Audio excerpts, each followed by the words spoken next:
Welcome to the deep dive. How often do you log on to LinkedIn thinking, okay, this is the neutral space, the empowering place for my career? Right. It feels like it should be. Exactly. But if you're like, well, most of us, you might be operating with this false sense of security, Mm-hmm. believing it's all about merit, you know. Your skills just speak for themselves. Yeah, the classic meritocracy idea. Well, maybe get ready to shift that perception a little. Because today we're doing a deep dive into, let's call them the unspoken forces, maybe the hidden agendas Mm-hmm. that are really driving LinkedIn. That's right. And our mission here is to really unpack the underlying motivations, the stuff our source material points to. We want to explore what that means for your trust in the platform. And how you approach professional interactions there too. Absolutely. It's about, pulling back the curtain a bit, Mhm. seeing what's really going on behind the friendly interface. It goes way beyond what you actually see on screen. And honestly, what we're about to get into might make you look at every connection request, every opportunity maybe a little differently. It could, your professional reputation. It could be, well, more influenced, maybe manipulated than you think. Hmm. We're going to dig into how the algorithms subtly steer things and how your data gets turned into a commodity. A big commodity. Okay, so if LinkedIn isn't this perfectly neutral playing field we kind of imagine, where does that steering start? How does it work? Well, the sources we looked at point straight to something they call the algorithmic underbelly. The hidden puppet master, basically. You could say that. Look, we all know algorithms are there, right? But LinkedIn's isn't just randomly showing you stuff. It uses these subtle Not nudges, just like what? like prioritizing certain kinds of content, certain profiles over others, and this ends up creating these almost invisible hierarchies right there in your feed. So you might not even realize why you're seeing certain people's posts all the time or why your own stuff gets, the reach it gets or doesn't get. Exactly. And what's really fascinating or maybe concerning is how these priorities often lead straight into what the research calls the engagement trap. The engagement trap. Yeah. Chasing likes and comments, right? Precisely. Yeah. That constant pursuit, it seems harmless, just part of using social media, but it actually starts to distort genuine professional interaction. It turns it into something more like performative theater So it stops being about sharing real insights or making real connections. and becomes more about crafting posts just to get reactions, just to go viral. It puts surface level stuff ahead of, actual substance. So this isn't just some abstract idea, is it? Does it actually affect careers? Oh, absolutely.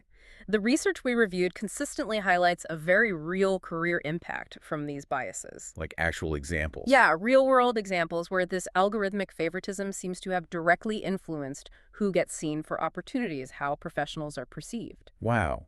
So imagine your next potential job break isn't just about your skills. But about how a machine decided to rank or display your profile that day. Or maybe not display it. Yeah, it really makes you wonder, doesn't it?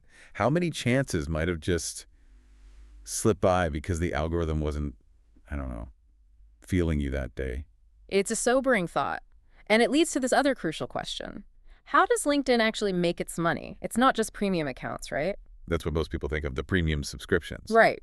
But beyond that, our sources reveal LinkedIn monetizes your data in ways that go far beyond what you typically see or even consent to. How so? What does that mean, monetizing data? Well, your professional information skills, connections, career history, it isn't just sitting there for recruiters. It's actually feeding this complex ecosystem An ecosystem of what?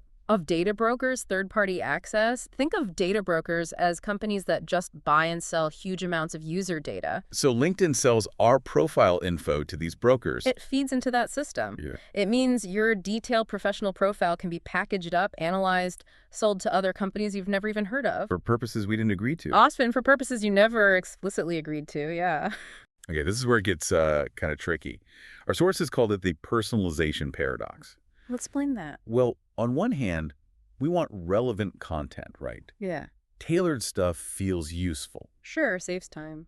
But the paradox is, when it gets too tailored, it starts to feel less helpful and more like you're being watched. A bit creepy, yeah. Exactly. It feels increasingly intrusive, and it raises serious privacy questions about who's really benefiting when you share your career updates. Is it personalizing for your benefit, or is it mainly for their data harvesting? Right. Is that job ad so perfect because the system gets you, or because it knows practically everything about your digital life? Makes you think. It really does. And this ties back to that earlier point. Is LinkedIn truly a meritocracy? Does the best talent always rise to the top? Research seems to challenge that pretty strongly. Yeah, it suggests that LinkedIn doesn't just reward merit and hard work. The argument is that the platform often rewards those who know how to, well, game the system. Meaning genuine performance might actually take a backseat sometimes. Strategic maneuvering, yeah. Yeah. Playing the visibility game. So if it's not purely about talent, who is getting ahead? Who's getting all the visibility? That's where our sources talk about the rise of influence peddlers. Influence peddlers.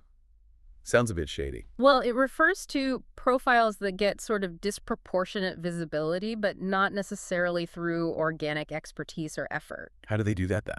It could be manipulating the platform somehow, maybe engagement pods, maybe using bots to inflate likes or comments, maybe even buying artificial boosts, things like that. So you might be seeing someone presented as a leader, but they're maybe just really good at marketing themselves on LinkedIn. Or gaming the algorithm, essentially. It makes you question the authenticity of some of the thought leadership you see. And constantly seeing this curated stuff, especially from these potentially non-organic influencers.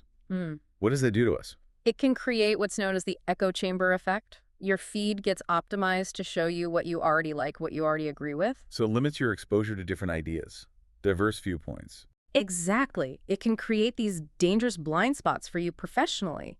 You end up in this bubble, constantly seeing reinforcement rather than challenge or genuinely new perspectives. Which could inadvertently narrow your thinking, maybe even your career options. Potentially, yes. It restricts your view of the professional landscape. Okay, let's shift focus a bit. What does all this mean for us, personally? The users. Our sources mentioned a pretty significant mental toll. Definitely. The professional performance aspect on LinkedIn, it takes a toll. Like the comparison culture. That's a big one. Constantly being exposed to everyone else's carefully curated successes. Their highlight reel. Precisely. It's easy to say, oh, it's just social media, but when it's tied so closely to your career, your livelihood, your professional identity, The pressure feels different, more real. much more real. It can silently chip away at your self-esteem, your confidence, as you scroll through what looks like everyone else having the perfect career journey. Which leads to immense performance pressure, right? This feeling you have to constantly project. An aspirational image, always achieving, always networking, always on. And our sources say that can lead straight to burnout. Authentic burnout, yes. It's absolutely exhausting trying to maintain this online facade that might not match your day-to-day reality, especially with the pressure to be constantly visible and positive. And all of this together just leads to fatigue. Digital fatigue, yeah. Just trying to navigate LinkedIn's unstated demands, the hidden rules, figuring out the algorithm. It can be mentally draining. Like running a marathon you didn't sign up for. Kind of. It feels less like a useful tool and more like a constant, exhausting chore sometimes. So given all this, Mm-hmm. the algorithms, the data stuff, the pressure, Mm-hmm. how do we fight back? How do we reclaim our professional story in this, well, often manipulated space? Okay, so the source material does offer some practical steps. It's not all doom and gloom. First step, mindful engagement. Mindful engagement, what does that look like on LinkedIn? It means using the platform strategically, purposefully, not just falling prey to the endless scroll or the engagement traps. So like setting limits. Exactly. Setting specific times for using it. Having a clear purpose each time you log on. Maybe it's 15 minutes in the morning for industry news. Maybe half an hour, twice a week, for targeted networking outreach. Having a goal, basically, not just browsing. Right. It's just the dynamic. You're using the tool isn't using you. That makes sense. What else? Focusing on authentic connections. Quality over quantity. Absolutely. The research really emphasizes this. Prioritize building real relationships based on genuine interaction, mutual respect. Because that trumps just having thousands of random connections driven by the algorithm. Every single time. It's not about the number of connections, but the quality and value of the interactions you foster. Real relationships matter more than algorithmic reach. Okay, mindful use, authentic connections. Yeah. Anything else? And finally, and this is crucial, set boundaries. Boundaries around what? Time, data. Both. Actively protect your data and your mental well-being.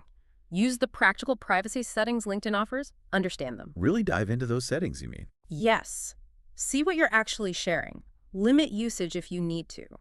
You have more control than you might think over your information and, importantly, over how much of your time and energy you give to the platform. Decide what actually serves your professional growth, not just the platform's engagement metrics. Precisely. Take back some of that control. So, wrapping this up then, Yeah, what's the big takeaway for everyone listening? It sounds like your career really deserves better than being subtly manipulated. I think so.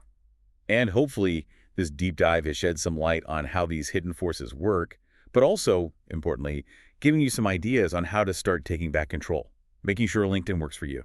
Not the other way around. Definitely not the other way around. And maybe a final thought to leave people with.